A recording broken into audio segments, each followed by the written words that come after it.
వృషభరాజుల కళ్యాణాన్ని వేద మంత్రోస్తారాల మధ్య అనంత శ్రీ గోశాల ట్రస్ట్ భవనాల చైర్మన్ సౌజన్య జగన్మోహన్ కులకర్ణి దంపతులు కుటుంబ సభ్యులతో కలిసి నాగర్కర్నూలు మున్సిపాలిటీ పరిధిలోని ఎండబెట్ల గ్రామంలో ఆదివారం వేద పండితులు పవన్ కుమార్ మరియు కార్తీక్ ఆధ్వర్యంలో అంగరంగ వైభవంగా నిర్వహించారు. కళ్యాణ మండపంలో నిర్వహించిన వివాహానికి పరిసర గ్రామాల భక్తులు హాజరయ్యారు. వివాహ అనంతరం అధ్యక్షులు మాట్లాడుతూ లోక కళ్యాణార్థమే సకల దేవతామయం శ్రీ లక్ష్మి స్వరూపం గోమాత శారదకు సాక్షాత్తు శ్రీమన్నారాయణ స్వరూపం వృషభరాజు శ్రీ విరిచింతో కళ్యాణం జరిపించినట్లు వివరించారు. సర్వం సుఖశాంతులతో జీవించాలని, అందులో తాము ఉండాలని కోరుకోవడం మరియు చిన్నప్పటి నుండి గోవులను పూజించడం జరుగుతుందని, గతంలో కూడా అనేక గోవులకు శ్రీమంతం మరియు నామకరణం లాంటి కార్యక్రమాలు ఎన్నో నిర్వహించినట్లు వారు తెలిపారు. ఈ కార్యక్రమంలో పూజా కార్యక్రమంలో అనంతరం తీర్థ ప్రసాద అన్న వితరణ కార్యక్రమాన్ని నిర్వహించినట్లు కుటుంబ సభ్యులతో పాటు భక్తులు పాల్గొన్నారు.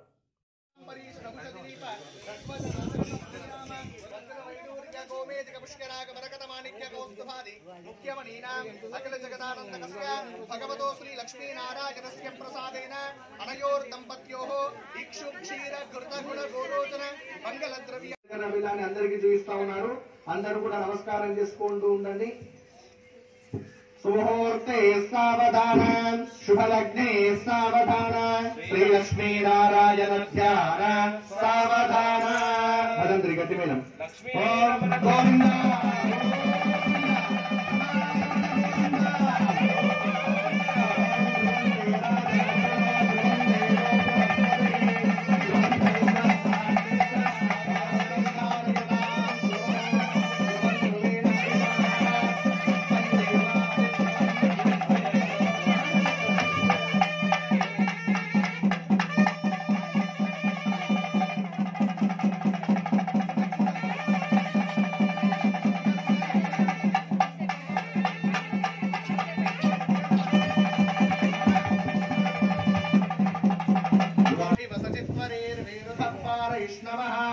పుష్పమాలికలకు అందరూ నమస్కారం చేసుకోండి.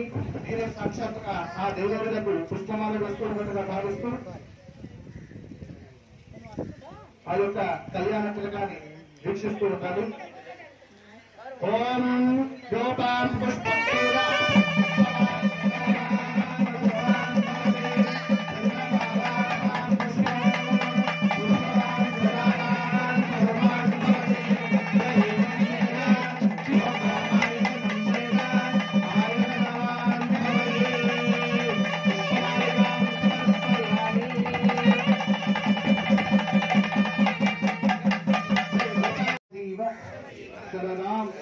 శతం సర్వమంగళ మాంగళ్యే శివే సర్వార్థ సాధికే శరణ్యే త్రయంబకే గౌరీ నారాయణి నమోస్తుతే.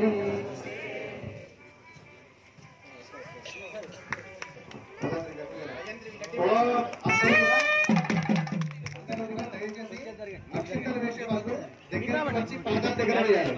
ఆ తలపైన తలపైన పెడతాయి ఆవుకి. దయచేసి పాదాల దగ్గర వేసి నమస్కారం అందరూ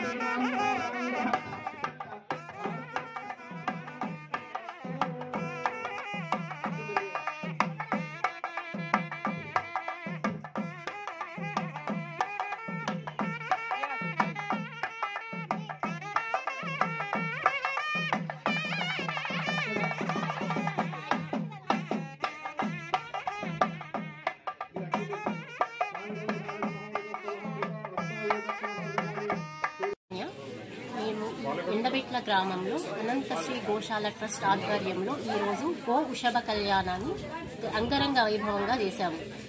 ఇంతకుముందు కూడా మాకు ఒక ఆవు లక్ష్మి అనే ఆవు ఉండేది. ఆ ఆవుకి తెచ్చుకొని మేము దానికి సీమంతం చేసాం. సీమంతం తర్వాత దానికి పుట్టిన దానికి బారసాలు చేసి ఇప్పుడు కళ్యాణం చేశామన్నట్టు. కాబట్టి అందరూ వచ్చి ఈ గోదంపతుల ఆశీర్వాదం తీసుకోవాలని ఆశిస్తున్నాం. అందరికీ నమస్కారం. ఈరోజు అనంత శ్రీ గోశాల ట్రస్ట్ ఆధ్వర్యంలో మేము అందరము సభ్యులం కలిసి గో వృషభ కళ్యాణం చేయాలి అని సంకల్పించుకోవడం జరిగినది. అంటే గోవుకు కళ్యాణం చేయడం అంటే ముక్కోటి దేవతలకు కళ్యాణం చేసిన ఫలితం. అంటే ఒకరోజు మనం ఏం చేయగలుగుతాం, వెంకటేశ్వర స్వామి కళ్యాణం చేయగలుగుతాం, శివుడి కళ్యాణం చేయగలుగుతాం, లేకపోతే ఇంకొక దేవత కళ్యాణం చేయగలుగుతాం. కానీ నవగ్రహాలు, ముక్కోటి దేవతలు, ఆదిత్యాది రుద్రులు, ఏకాదశ రుద్రులు, ఆదిత్యాది రుద్రులు, ఏకాదశ అన్ని సకల దేవత పితృదేవతలు అందరూ దేవతలకు పుణ్యం ఒకటే రోజు చేయాలి అంటే దుర్లభం. కానీ ఈ ఆవు అంటే ముక్కోటి దేవతలను తనలో ఇముడ్చుకున్నది కాబట్టి ఈరోజు ఈ శుభ సందర్భాన ఆ గో వృషభ కళ్యాణం చేయాలని మేము సంకల్పించుకోవడం జరిగినది. ఈరోజు అంగరంగ వైభవంగా మన పండితులు సన్నాయి మేళము పందిరి వేసి పచ్చని పందిరి సాక్షిగా, సన్నాయి మేళం సాక్షిగా, బంధుమిత్రుల సాక్షిగా అందరి సమక్షంలో అత్యంత వైభవంగా ఈ కళ్యాణ క్రతువు నిర్వహించడం జరిగినది. కాబట్టి అందరూ మా సంకల్పం ఏమంటే ఈరోజు నా గ్రామ ప్రజలు, నా రాష్ట్ర ప్రజలు, నా దేశ ప్రజలు అందరూ సుభిక్షంగా ఉండాలి, సుఖ సంతోషాలతో ఉండాలి అనే సత్సంకల్పంతో మేము ఈ గో వృషభ కళ్యాణం చేసినాము. ఈ కళ్యాణానికి వచ్చిన అందరికీ పేరు పేరున ధన్యవాదాలు. ఈ పుణ్యము అందరికీ చెందాలి, అందరూ బాగుండాలి, అందులో మనము కూడా ఉండాలి అనే ఉద్దేశంతో ఈ టీవీ ఇదానంతా కవరేజ్ చేయడానికి వచ్చిన ప్రత్యేకంగా మీడియా మిత్రులకందరికీ మా మనఃపూర్వకంగా ధన్యవాదాలు. మేము ఇక ముందు ఇంతకు పూర్వము నిర్వహించడం, ఇక ముందు కూడా ఇటువంటి ప్రత్యేక కార్యక్రమాలు నిర్వహిస్తాం. మన గోమాతకు పూర్వ వైభవం రావాలి. ఈ గోమాతను మీరంతా మీడియా ద్వారా ప్రాచుర్యంలోకి తీసుకురావాలని మీడియా మిత్రులకందరికీ పేరు పేరున ధన్యవాదాలు.